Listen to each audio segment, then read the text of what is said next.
and welcome to the first installment of Modern Luxury, the event series. It's a brand new three-part program brought to you by JennAir Canada. My name is Elizabeth Paliacolo. I'm the editor-in-chief at Azure magazine, and I'm thrilled to be here today. As you likely already know, JennAir drives progress in the appliance industry by delivering limitless possibilities for luxury consumers. With that, this series will focus on thought-provoking design concepts. It will push progressive conversation in the design community around the evolution of modern luxury, and it will show a little bit of what the future of the industry looks like. Our wonderful panelists today are going to discuss the market for mindful design. That's all about the growing demand of design that balances one's space and mind, and how to create these deeply considered interior experiences for clients. There will be an opportunity for you to ask your own questions at the end of our moderated talk, so feel free to type your questions down, and we will choose a selection at the end of our talk. So the three key themes that we're going to discuss today are multifunctional spaces, so how to adapt multifunctional areas into the harmonious core of a space. Then we're going to talk about creating balance, which is how to create balance in the home through organization, color, and texture. And finally, we're going to talk about distress design, which is all about strategies for decluttering the design layout. So without further fuss, let me introduce our wonderful panelists. I'm going to start with Aleem Kassam of Vancouver's Kalu Interiors. To describe Aleem as well-rounded would be an understatement. He studied design at the Art Institute of Vancouver, the Art Institute of Chicago, Domus Academy in Milan, and Central St. Martin's in London. This global perspective inspired his taste for design and his very unique personal style as well. Welcome, Aleem. Thank you, Elizabeth. Thank you for being here. Next up is Ali Budd, president and principal designer of Ali Budd Interiors, who honed her skills at firms both big and boutique before opening her very own studio in 2010. She's since worked on multi-million-dollar projects with professional athletes and influential business leaders across North America. Welcome, Ali. Thank you. I'm happy to be here. And last, but certainly not least, is Stacey Cohen, who also established her eponymous Toronto studio in 2010 with the aim of providing the finest solutions to improve not just the aesthetic of a space, but the quality of work and living environments for clients, both residential and commercial. So welcome, Stacey. Thank you so much, Elizabeth. So now both Aleem and Ali are in their kitchens at home, and Stacey, I understand you're in your office. All of you have magnificent backgrounds thanks to JennAir appliances. So I think that's probably a great way to start this talk. Let's talk first about multifunctional spaces. So as everyone knows, especially now more than ever, the kitchen has become this hub for activity beyond cooking and dining. It's also where people are working, where they're helping their kids with their schoolwork. It's a place of refuge and fun and collective joy. So when we think about how the kitchen is changing, consumers are continuously looking for a harmonious space that's suitable not just for cooking, but for all of these activities. My first question is for Ali. What are the top 3 rules or principles that you should stick to when trying to create a multifunctional kitchen? I mean, there's so many things that you need to look at. It's hard to just pick 3. I think like anything, starting with a plan is essential. I think people sort of dive into feeling overwhelmed about, planning a kitchen because it truly is the most important space in your house. I think it's where, most things happen. I would say number 1, making sure that you have a great plan. The triangle is sort of like an old school way to think, but it is incredibly helpful. Number 2, materials that are not only beautiful, but extraordinarily functional. And then 3, making sure that you have the right spaces for appliances, regardless of how big or small your space is. I have a follow-up question. You mentioned the triangle. Can you tell us a bit more about what that means? So when you're planning a kitchen, specifically because you're doing so much work in it, you don't want to be, having something on one end, like your sink is all the way down there and you go to fill water for your range and you have to walk all the way across. So typically when you're planning, you sort of want to have your appliances set in almost like a triangle, so that whatever you're doing and however you're moving, it's very easy and intuitive to get from one zone to the next. Okay, great. So I want to then turn to Aline. So we're just talking about appliances and how they should be placed. But more specifically, what are you seeing that clients are looking for these days in appliances themselves, and what kinds of systems or pieces that they should be investing in to create a mindful yet multifunctional space? Totally. So the appliance industry has completely changed today. It's not like the old days where we just kind of thought about, okay, we need the basics, a stove, a fridge, a dishwasher, and that's it, and call it a day. Today, appliances are so much more multifunctional. There's so many more options out there when it comes to appliances as well. And now we're getting more into even the aesthetics and how they should integrate into a space. So appliances, when it comes to kitchen design, is extremely important because it should be the first items. They're the largest items that we should think about when designing a space, and we should be able to design around the appliances, but also integrate them in a really thoughtful manner. So today, especially in today's COVID world, I guess, kitchens are extremely multifunctional because they're where we're entertaining, they're where we're cooking, it's where the kids are doing their homework. It's kind of a space where we need them to serve a lot of purposes. So when particularly I was designing our kitchen here just behind me, I knew that I wanted a lot of options in the way that we would live and utilize the space. So the double wall ovens, the range, the dishwasher, the convection microwave, beverage center, we really need our appliances to serve us a lot more today than we ever did in the past. So definitely having options and also really thoughtfully thinking about how they integrate into the space, especially cohesively. I have a follow-up question about that too, because you're talking about new kinds of appliances, new functionalities that the average kitchen probably isn't used to. How do you create that cohesiveness across the entire range of appliances?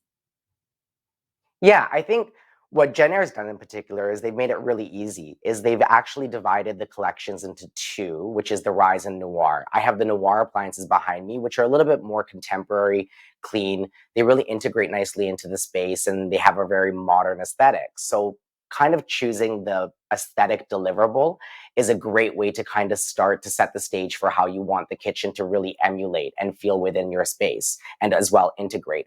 And then in creating that cohesiveness, it's about placement of appliances. I think Ali basically obviously spoke very nicely to this as well, is ensuring that you have them organized in a fashion that is going to be very functional, but from an aesthetic standpoint, you should always think about how they integrate into the kitchen itself. So panel ready appliances are a great way to actually integrate into the space to create that cohesiveness. Another thing I just realized I didn't talk to, which is to the aspect of our appliances serving us better today than they ever did before, was even aspects like connectivity and technology. That's a huge thing that I'm extremely cognitive of and that our clients are asking a lot of these days. So having remote access to your appliances. I mean, we live in such a technologically advanced world today. So why not take advantage of it, especially when you have amazing offerings through collections like JennAir that can offer those capabilities.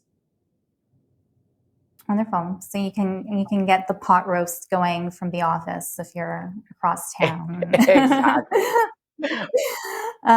Stacey, do you have any comments? Oh yeah, that's right. That's honestly, forget even like the connectivity. It's like when you're forgetful. Yeah. It's the best thing ever to be able on your phone to know that you messed up or that like you didn't preheat the oven and you're so late coming home for the kids and whatever, and you get to just turn it on.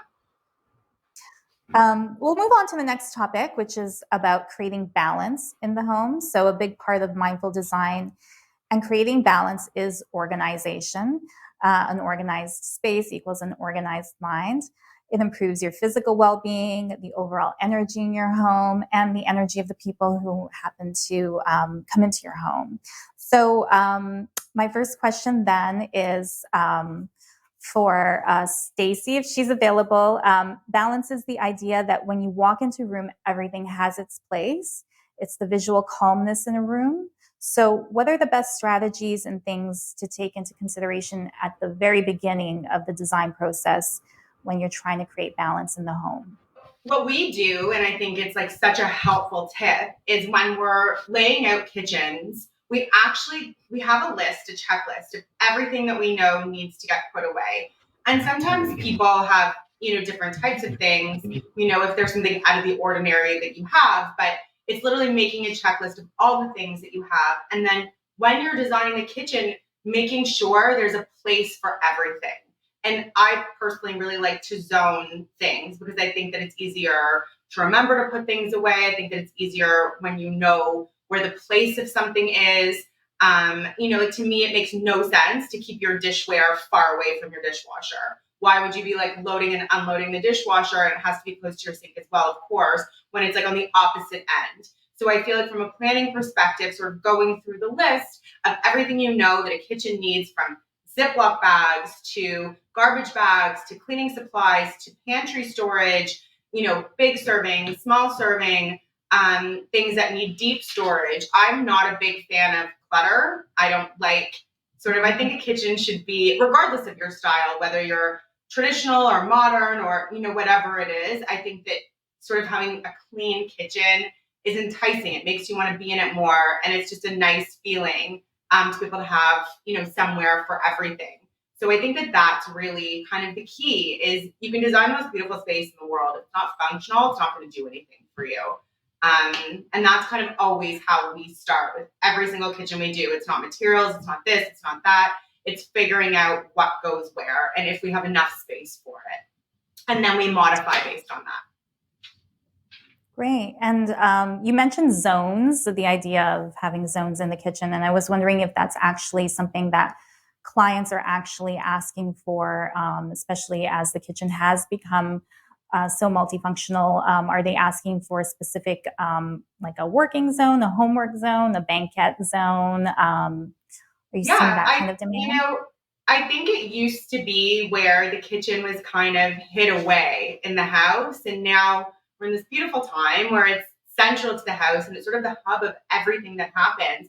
I don't know necessarily that people know to ask for zones, but as designers, that's something that I think is our responsibility to make sure that we're communicating with our clients and making sure, that everything kind of has its place. I like thinking about things in terms of zones. Like, I have my column paneled fridges, which I'm beyond obsessed with. They're like my favorite thing in life. And I did a pantry right next to them. So that's kind of the food zone in my kitchen.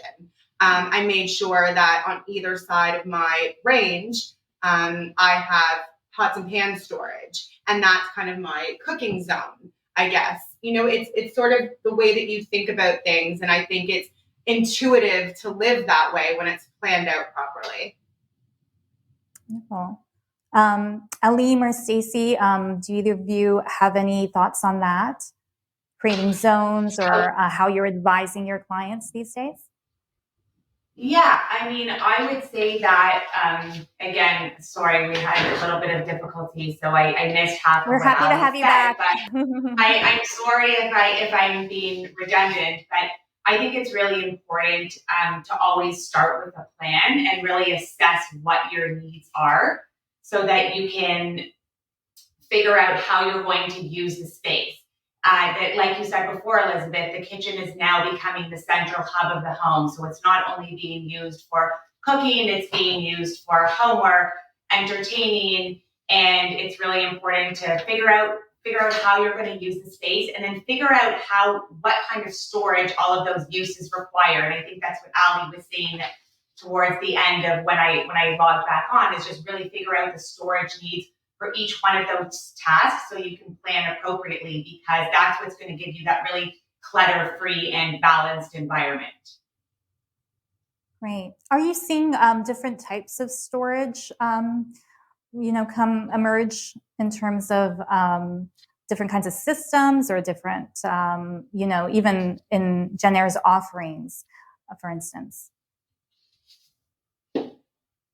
I think that yes. I mean, there are storage solutions for every possible kind of appliance or system within a kitchen. And I think the most important thing, like I said earlier, is really just to come up with a plan to understand what your storage needs are, so you can plan appropriately and create that clutter-free environment. Awesome. Okay, great. So let's move on to sort of more of an overall question, which I should have posed right at the beginning, because it really gets to the heart of mindfulness.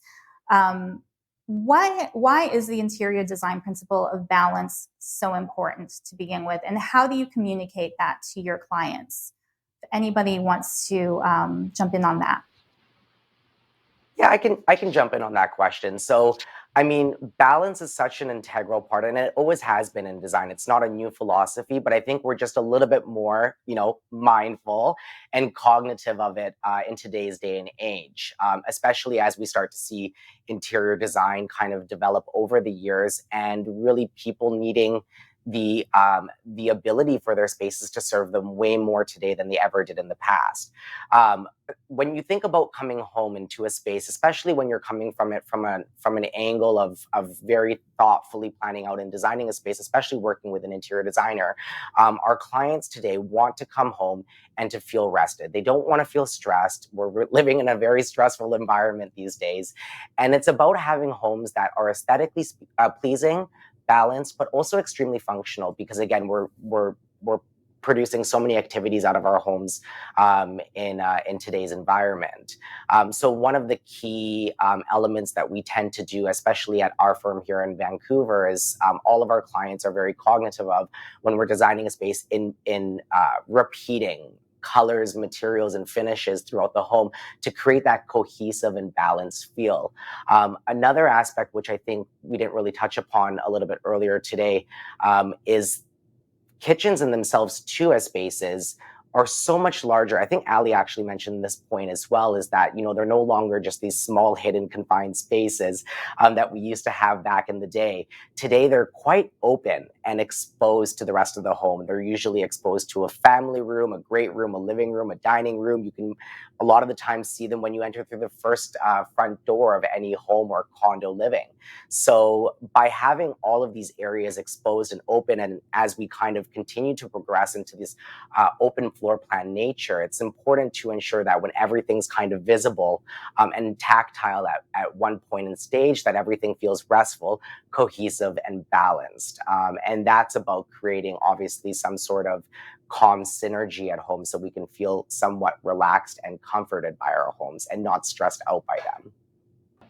I can jump in there too, because I just wanted to add to that. It's funny because I feel like what I feel like is visually pleasing from, a materials perspective might be really different than what someone else feels. To me, I think balance, and it's sort of leading off of what you were just saying, but it's about scale and proportion. It's thinking about what size is this compared to this.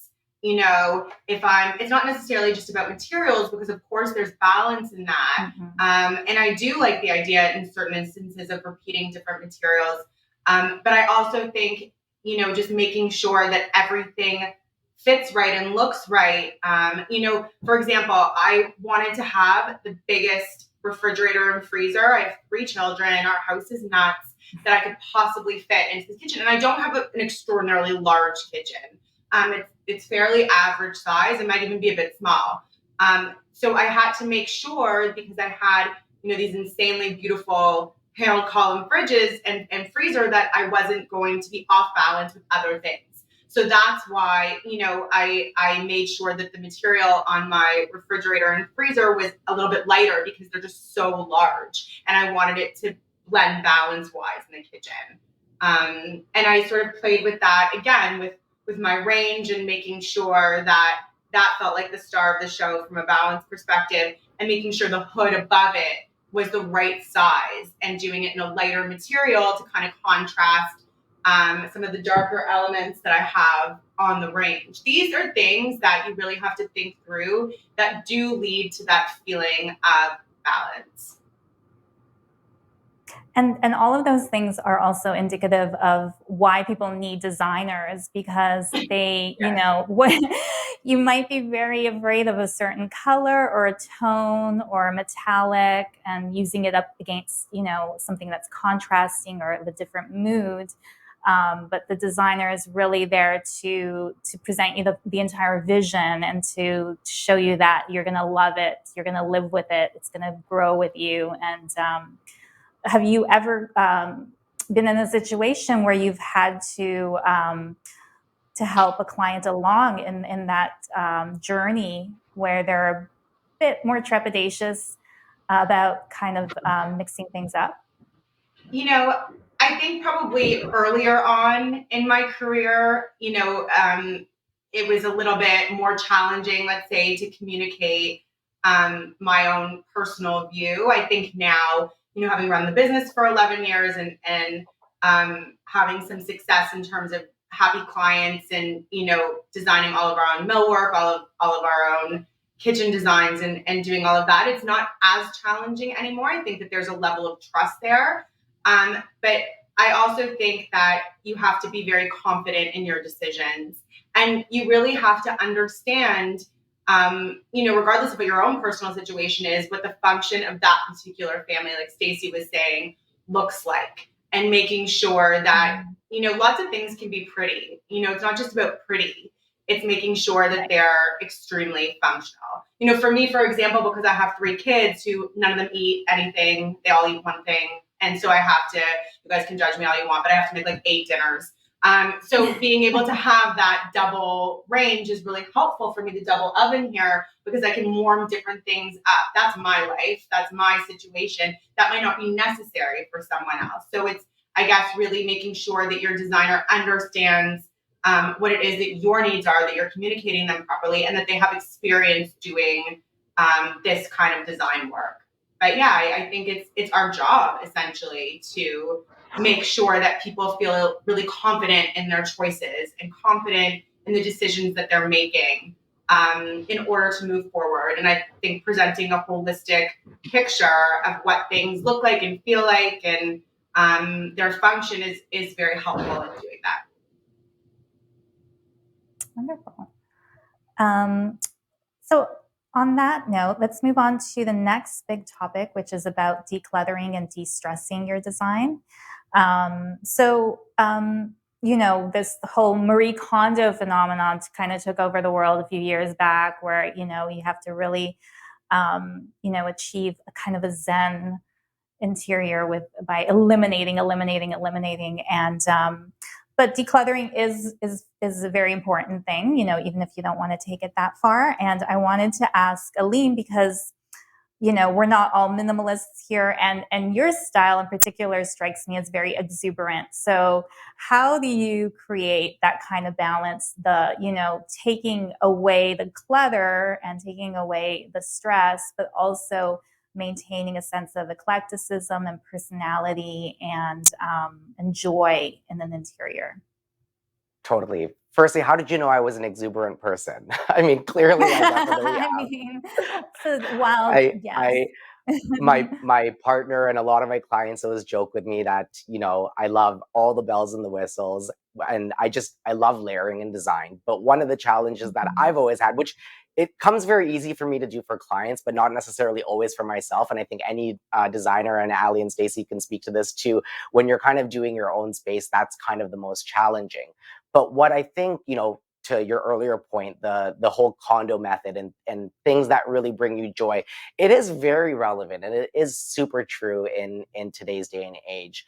typically when I'm approaching design, and to kind of help answer your question, and to give a little bit more information to everyone that's here viewing today, is it's about kind of not only editing, but it doesn't mean you have to be a minimalist. It doesn't mean your space has to feel clinical or sparse, but every object that you're kind of bringing in and introducing into the design should be something that either has beauty to it, sentimental value, a function, or just brings value to your space.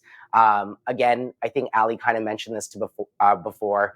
We all kind of have our own perceptions of aesthetics and things that are beautiful to us. So really, there's no right answer when it comes to that question. It's a matter of what works for you personally. In approaching the design of my particular space that I'm here at today, the first thing that I tend to really do when I'm approaching, the layout and the planning of the space is I have a very cognitive understanding of what do I want in the space. When we're talking about kitchen design, even for instance, they're not just, these arbitrary culinary spaces anymore. They're also decorative. They should be beautiful. I mean, don't be afraid to bring in, decorative art or plants, botanicals, and pieces that really just feel a little bit more like what you would find in a living space. But each item that you're kind of introducing and in approaching and planning that design, it's about knowing, where do you want closed storage? Where do you want open storage? Where might you need a little bit more counter space to put something on display? Behind me here, I knew that by my range area, because it is such a, in quote unquote industrial aspect when it comes to the cooking and the utilization of the kitchen, I wanted something softer and lighter. So I integrated a couple floating shelf details with my stone, where I could have some cookbooks, where I could have a couple house plants and a couple florals, just to help soften the space. They're items that I extremely love, and it just makes it feel a little bit more integrated and homely and not so clinical, I guess. And again, like I said, you don't need to be a minimalist to have, a beautifully edited space. And speaking about bringing in those elements, not everyone is confident in their taste. They appreciate other people, what other people have, and how do you ever find yourself directing clients as to where to find those pieces, or how to identify pieces that resonate with them? Is there a tip or kind of a go-to that you provide your clients? Totally. I think so many people get inundated in today's day and age. I mean, if we just even look at, accessories and finishes, and again, we're even seeing this in appliances as well. There's just so many things available to us today. And a lot of our clients even get really confused when they're going out shopping. Do I buy something that has brass in it, or chrome, or matte black? I mean, that can be very inundating to the regular consumer when shopping. So if you don't have a designer, and even when you are working with a designer in helpfully curating that space, I usually recommend to clients choosing a theme, and that theme can be of anything. It could be a cultural theme, it can be a style theme, it can be a color theme, or a metal finish theme. So one of the easy rule of thumbs is to choose one or two of those themes, and then suddenly when you're shopping, whether it be online or in a store, you start to edit out all the other objects that might not work or integrate themselves well into your design. So, for instance, in my particular space, I wanted to utilize a lot of natural materials, colors, and finishes, and things with more of a kind of, I guess, amber hue, and also with darker coppers and brasses. So that helped me to edit out the items that wouldn't work for my space in particular. And then again, it could also be a style thing. Maybe you want to choose something that's always, more transitional. Or if you take a cultural aspect, maybe you want more like chinoiserie or botanical motifs. It's about choosing that theme, sticking to it, and not diverting. Because trust me, I'm like a moth to a flame when I go shopping with clients sometimes, or even just for myself. I see anything shiny or beautiful, I just kind of want to run to it. But if I kind of set that list in the back of my head, or even sometimes literally on my iPhone, it's like, Alim, remember, this is what we're looking for today, and just flush everything out. That's a great idea, is to actually even have it on your phone, or people use different tools like Pinterest or Instagram to kind of edit what they like. Ali or Stacy, do you find that you're kind of helping clients along in terms of making those decisions as well, and showing their personality, but also helping them edit it in a nice way. For sure. I think that, I think it's really important that each space represents the client and their lifestyle. And I'm a big believer in that. I love open shelving, but I think that it needs to be used really mindfully and thoughtfully. So like Aline said, it's really important to tell a story, and you want to display your things in a really thoughtful way, and then the rest of your belongings should really be concealed and hidden with. You should be able to hide the clutter. I also think that, like Aline said, it's really important to, other great ways to accessorize is to bring in plants and mirrors. And when you're hanging mirrors, you also want to hang those really thoughtfully. So a great way to bring in natural light is to hang a mirror opposite a window. I would avoid hanging mirrors where across from open shelves, because that doubles the clutter. Botanicals and greenery is also a great way to liven up a space, but it is really important. You have to be able to tell a story, and there has to be a relationship between all of the accessories and the things that you're showing. So like Aline said, if you have a little bit of metal in one piece, maybe you want to bring it in through another piece. And really, I love Marie Kondo and the notion that if something doesn't bring you joy, don't display it or get rid of it. Right, wonderful. Allie, do you have any further thoughts? Kids stuff doesn't bring me joy, so I'd like to Marie Kondo it and get rid of it because it irritates me. But it's like just life, right? Like my kids have stuff. I have 2 huge drawers behind me that's filled with like all their cups, all their plates, all their things that they like cannot live without. And I would like them all to match and be like super chic, but that's not what my kids want. So, it's funny. I always say to people, open shelving is not storage. Open shelving is display.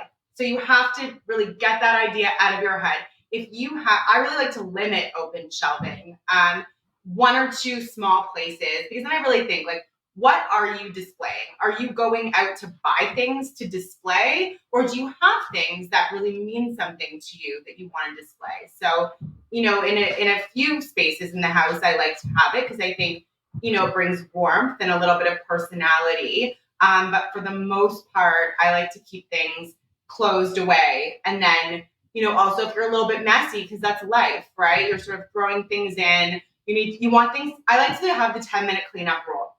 That to me makes me really happy in my life if I can clean everything up in 10 minutes. So that's the way I always think about the kitchen too, and just the whole house in general, really. I love that idea of making a dichotomy between open shelving being for displaying the things that are beautiful to you, at least, probably beautiful to everyone else.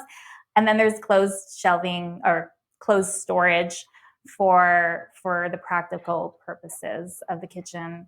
And that's a really good way to think about it and to organize your mind around that. I think sorry.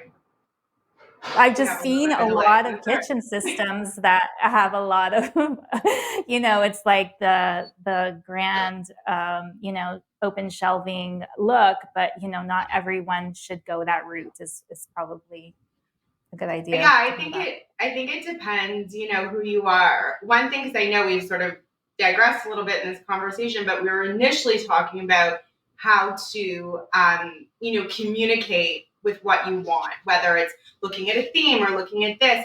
I personally think one of the best pieces of advice I can give anyone, and when they're working with a designer, it doesn't matter who, is to communicate visually.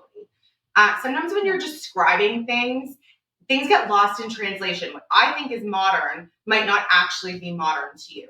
You might think of it as something completely different. So tools like Pinterest, are extraordinarily helpful, because whether you can kind of point out exactly what it is in a space that makes you feel good or that you like, you can see it visually. And a good designer will start to pick up on consistencies in your images that you're sharing and talking through with what appeals to you. So I think, that is a start off point. And even if you're not working with a designer, even if you're just working, by yourself and you're trying to navigate the construction design process, really starting with a good sense of what you love. And sometimes I honestly tell people, look at what you hate too. Like, what throws you? What do you not like? Is there too much brass? Is it too much chrome? Is it like huge shots of black? What are the things that sort of don't make you feel settled, that you wouldn't want to see, or that, I say you can appreciate for someone else, but that aren't really your vibe. And it's a great way to start from an aesthetics perspective, whether you're working with a designer or on your own. Great. That's a great point. Decide what you don't want, and then also embrace while you're embracing what you do like. I wanted to ask a follow-up question in terms of aesthetics and luxurious details.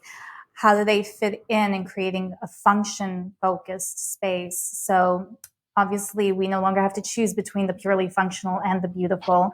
So, Stacey, how can we layer in those kinds of details that are attention-getting, yet subtle, and that elevate the space?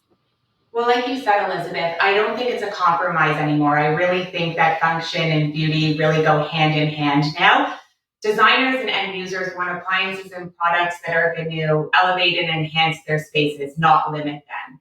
And if I can speak specifically to the fridge that I have right behind me, the JennAir built-in fridges, they really speak to that because they are panel ready. They can integrate into any design. And it doesn't stop there, because when you open the fridge, the shelves are made out of metal with glass with metal detailing. They're super functional because they're temperature controlled, and when you touch the buttons, they light up. The fridge lights up, and I think that a lot of products are going in that direction now. If I can use the range that Ali has behind her as well, she was talking a lot about how it has different configurations and she can make multiple meals, and it's almost more than one appliance within one appliance, but it also has these beautiful brass knobs where they don't take away from the actual design, but it's almost like just an added element that elevates your design. Mm-hmm. And when it comes to choosing those elements, like you're taking an oven range, for instance, and then you're customizing it. How do you make those very minute decisions? And because it's a knob, but it means a lot to the person who is deciding what metal to choose, and what kind of advice do you give? I think this goes back to what Ali was saying about communicating and really understanding your client's needs and what they're trying to achieve. And again, you're trying to tell a story. So just because your client likes the brass knobs, that might not be something that works with their aesthetic and the rest of their space. So it's really important to understand what people are trying to achieve. And then it's up to us to really tell that story and put everything together and bring it to life. Wonderful. Any other thoughts on the subject of adding detail and luxury and beauty into a functional space? I always say to our, sorry, you go ahead. No, okay. I was just gonna say that curating spaces today is so essential when, especially selecting appliances. I think all of us, Ali and Stacey and myself, spoke to that initial planning stage, and I think today, even more so than before, it's important to kind of start with, okay, who are those clients? Again, I think Stacey just spoke to that as well. What are their needs? What are the requirements? And especially because of the modular capabilities, especially through JennAir appliances, you have to know what you're integrating. What are you working with? And then from there, you can thoughtfully plan out the rest of the space. And like I initially spoke about at the beginning of the talk, it's not just, again, the fridge, the stove, and the dishwasher anymore. Ali spoke to having the double column refrigeration. You think about the double wall ovens, like I have here as well behind me, your range. I wanted to integrate even more appliances into our kitchen. I think so many people are asking for this as well. You start thinking about convection ovens, steam ovens. I have 2 warming drawers behind me that are concealed concealed behind millwork and stone, beverage centers, wine fridges, beverage fridges, integrated coffee makers. So once you start to kind of establish that list of those requirements and those needs, whether it be for yourself or for a client that you're working with as a designer, by having that deliverable list, you can really thoughtfully plan out the way that the kitchen actually operates and works. And then there's so many options, not only choosing the metal finish aesthetics, again, like that you can find through the Noir and the Rise collection, but also panel-ready appliances such as refrigeration, freezing, your dishwasher. I did panel-ready warming drawers. So you can really thoughtfully integrate a lot of appliances into your kitchen that you would never even know are there. And that's really taking the new standpoint, I think, with where appliances are going in the future, and not just walking into a space and feeling like you're in this like stainless steel room full of these heavy duty commercial types of objects and appliances. So you can really integrate them nicely. One option that I considered when designing this particular space is I really wanted to kind of create a whole beverage area. So on the other side of my kitchen, I have a wine fridge, I have a beverage fridge, I have my built-in JennAir coffee maker. So that area can kind of be a different respite area from the rest of the kitchen, especially when we're entertaining. You know, guests can kind of congregate over to that area and they can kind of just help and serve themselves. I know for myself and my partner, especially during this last year in the pandemic, one of the things that we love doing, people are going to tell you that they love making bread and trying different recipes. Well, in our household, it was trying different cocktail recipes. So literally I'm not going to say every day, I'll say once a week, but it was really every day. We were trying out different cocktail recipes. And so that whole beverage side of our kitchen got so much use, and I absolutely love it. So that's a thoughtful way that, again, you can kind of integrate appliances into the design of your home. I want to come over and hang out in your beverage area. I was just thinking the same thing. I love your beverage area. I think, I always say too to people, when you're thinking about design, don't worry about matching, complement. Those are two completely different things, right? Like I actually personally, in my jewelry, I do it too with my shoes, my jewelry, my this, my that. I don't match everything that I'm wearing. I just make sure it kind of works together. So I actually love mixing metals. It's one of the things I love most about this range is that mix of brass and this chrome and black. I think, it's funny. We all have different processes. I don't even know if that's a word. A different process as a designer. But I think that for me, what I love about, and again, panel ready is non-negotiable. Like we're done. You need to buy a panel ready fridge. Anything that we can panel in this kitchen, we want to panel. But I love how luxe JennAir is because it works with every aesthetic. This is what my kitchen looks like. Your kitchen might look like this and your kitchen might look like this, but these appliances fit so seamlessly in all of the design work truly that we're doing right now, whether things are kind of modern farmhouse or like really sleek and sophisticated. They've really thought through the way that things look as well as function. And I think that that's been, a key factor in being able to play with them a lot in the kitchens that we've been doing.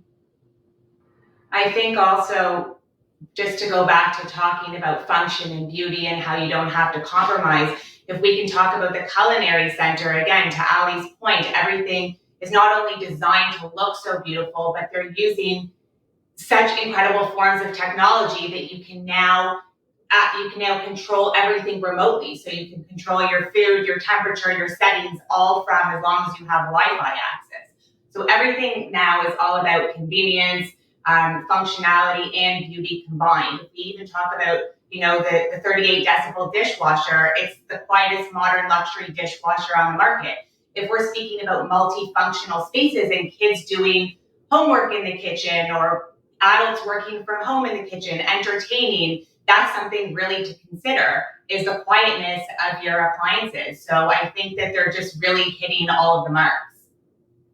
Do you guys want to laugh at something? Because Stacey was just talking, and do you know that I legit think my dishwasher has been on this entire time, and it's right beside me. And yet I happen to just hear a beep when you got like a very soft, like sweet one when Stacey was talking, and I thought, oh my god, I totally turned this on before. But that's how quiet it is. You cannot hear it. It's not one of those things that we just say. It's true.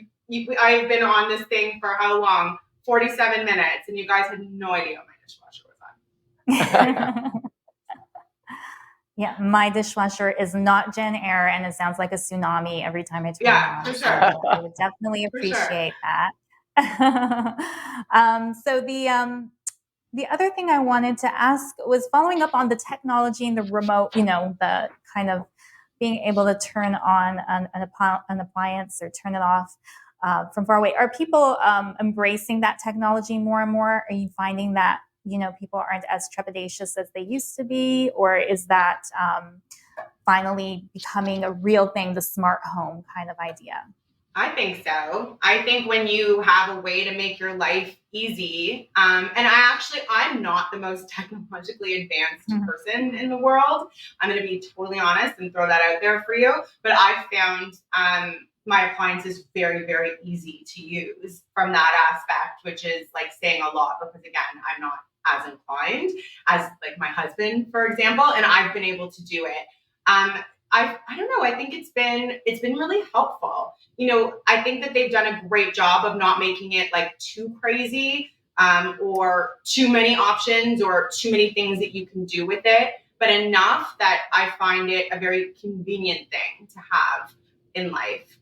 Especially, if I am making something and I have to run out and I want the oven to be off at a certain time. That's probably the on and off with the oven is probably what I use the most when I'm not home, because that like pit in your stomach if you're like me where you've forgotten to turn something off or you have to preheat something and you didn't do it. So I've found this really, really easy to use. I really like it a lot. I think people just, again, want ease of use. They want convenience. And if it's a recipe that you're using, it's one thing if you're experimenting and making something new, right? But if it's a recipe that you make all the time and you can turn the oven off or on from your phone, it's convenient for people. Yeah. Great. It's like the full circle. It's beauty, it's luxury, versatility, customization, and technology all in one package. And then you can put beautiful paneling on it and integrate it perfectly into your home. So with that, I wanted to thank our designers. The moderated portion of our talk is now going to give way to any audience questions. So if there are questions out there, please do ask. We have about 10 minutes for the Q&A section.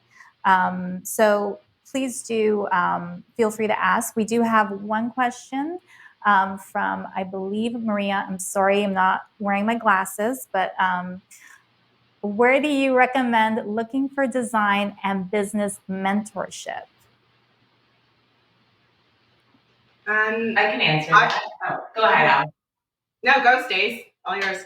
I was just going to say, it depends what you're looking for, but I have a lot of people who are graduating. I'm sure Aleem and Ali can relate to this. A lot of people who are graduating from school or looking to get into the field from a different field and reach out to me and want to talk and understand the industry and want to hear my experiences. And I remember when I was just starting out, I was one of those people, and I reached out to people too and met with people for coffee and was interested in their experiences. So I can speak for myself that I'm personally always happy to meet with people and share my experiences. I think a lot of people who are looking to get into the industry get the wrong idea about interior design and think that it's a super glamorous job. And I can tell you firsthand that is completely inaccurate. It is not.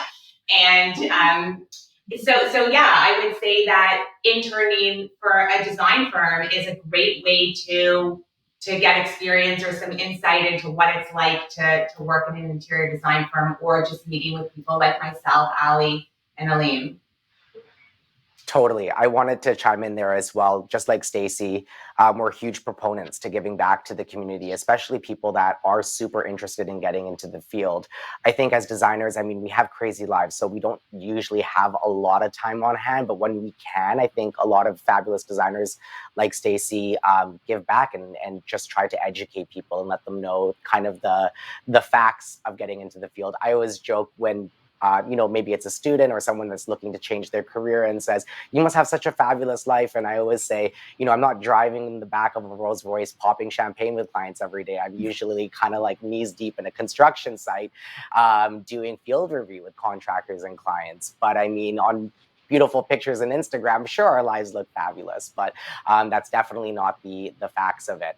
One of the things that I did getting out of school, and Stacy mentioned this as well, is that my recommendation would be looking for a designer that kind of aligns to your aesthetic, someone that you admire, someone that you would really love to learn from.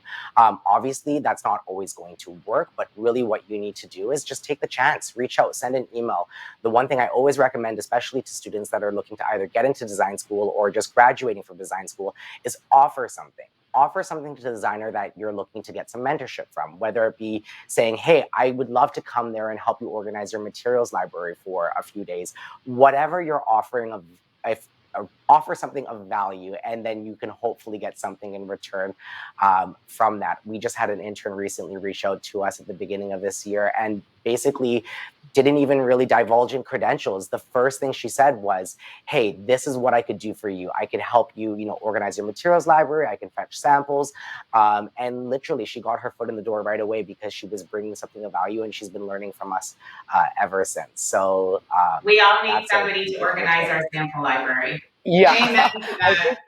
Or help in some way. And sorry, Liam, I didn't mean to cut you off, but I actually would really encourage people who are looking to get into the field to speak to people and understand, what it's like, because a lot of the time people just see a pretty picture on Instagram, right? And that's what they think interior design is, but they don't really see there's a lot of work and a lot of moving parts and a lot of coordination and problems to get to that pretty picture at the end. So I think it is a really good idea to speak to people who have experience and understand what it's like. That's great advice. The next question is from Greg in Toronto. It's, how have you incorporated mindful design into your own homes and office spaces? I can take that one. I guess I can speak to my home, the office. I can speak to as well, but I guess my own personal home, again, it's not massive by any means. So for me, it's been being really mindful about every single inch having a purpose. And listen, sometimes that purpose isn't always functional. Sometimes there's an inch that's just pretty because I need it to be pretty. But it's really going through and incorporating storage and enclosed storage, not open shelving, but actual real storage, for 3 kids and my husband and, all of us living in this house, to make sure there's a place for everything. Mindful design means that, to me, that my kids don't have to overthink being able to put their own things away. I have lots of drawers. I have lots of spaces around the house that they can just kind of throw their things into. I think, obviously we're here talking about mostly kitchen design, given the nature of the panel. And I think that that's the place to be the most mindful and really planning this. It was like a dream come true, honestly, planning out this kitchen for me and for my family, and being able to think through what this was going to look like and feel like, and how it was going to function for us. And it changed my life. I know that sounds absolutely crazy. But having this space, with my family and having it be functional and what I consider beautiful, and a space that I want to spend so much time in, I thought through it so much, and it really has made such an impact. And I think being impactful and changing your life for the better is part of mindful design. Mm-hmm. That's wonderful. That's really inspiring. That designing your own space could have such a life-changing impact. Oh, don't get me wrong. It was like a total nightmare designing my own space. I am absolutely the worst client of all time. And I want everything and like everything. And I changed my mind a million times. And honestly, I have to tell you, no word of a lie, the only thing that I was like hard fast on the entire time, because this kitchen is morphed 4 million times because it's for me, were my appliances, because I love them so much. But it's funny because it speaks to how I guess they can kind of work with lots of different vibes, because this kitchen had like 18 looks before it ended up like this. How long did it take altogether? That's a loaded question, because I was very pregnant and COVID had like just towards like when the renovation was happening, kind of COVID hit. But I'm not like a dweller. Once I make a decision, I've made it. But there was a lot of iterations of this. It took a few months for sure to get to the point where I felt like really good about the materials that we had chosen, and how they were going to play off one another. Again, in my own personal aesthetic, I don't do a lot of things that kind of quote unquote match. I'm more about sort of what works well together and what brings out the best. Like I have a lot of different materials in this kitchen. I guess you guys can't really see, but kind of what vibes the best together. So I don't know. The whole renovation for this was about 8 months, start to finish, for the main floor. But designing the kitchen went through a lot of stages. Whereas for other people, I can make choices like that. But you know, for me, I'm open to, I've got so many things in front of me all the time, and I get very passionate. I don't know. I'm sure you guys feel like that too. It's a nightmare. I know Stacey's building a house right now. I feel like she's probably redesigned it 17 times. I have. I'm going through the exact same thing right now. Yeah, you're a terrible client when you're doing it for yourself. Yeah. Okay, we have one last question that I think we can get to.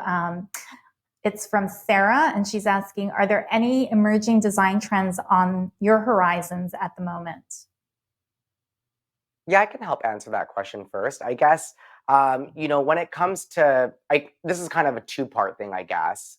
For me personally, and kind of what we do at our firm, is we try to actually not pay too much attention to trends. But again, they're a huge part of design and our lives on an everyday basis. And of course, consumers and our clients are being exposed to them every day. So usually the first thing that I usually kind of approach and recommend is kind of starting from a standpoint of what speaks true to you and what reflects your personal style, and what direction do you want to go in, and whether that aligns to a trend or not is irregardless. But overall, if we think of design and trends conceptually speaking, I mean, again, we can't really ignore the fact of the circumstances that we're all currently experiencing and have been through for the last year. So I think this kind of resurgence to the connection to nature, natural materials and colors. I mean, I think we've seen so many species and tones and colors and textures of stone out on the market today. Before, people were kind of looking at two options, right? They were looking at like a quartz or a quartz marble, but today there's just so many other multitude of options available.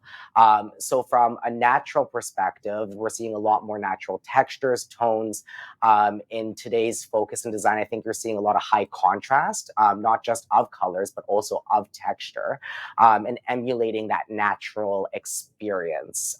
Spaces are all about experiences, and as designers, we have to curate those. So how do you want that experience and that space to kind of not only reflect your personal style, but how do you want to experience it? Should it be restful? Do you want it something that's kind of like high energy, kind of establishing those deliverables, and whether it aligns to a trend or not, again, like I said, is kind of irregardless. But especially in today's market, you are seeing this really strong trend towards natural tones, materials, and textures. Wonderful. Are there any other thoughts about trends emerging? I'm with you. I don't even care about trends. Like, I feel like everything is cool. Do what you love. It's like everything is amazing. There's such a vast variety of what you can choose from. And it's not like an outfit. Like, you can be really trendy with your clothes because you change them every day, So you can kind of buy different pieces and mix and match them and follow them really closely.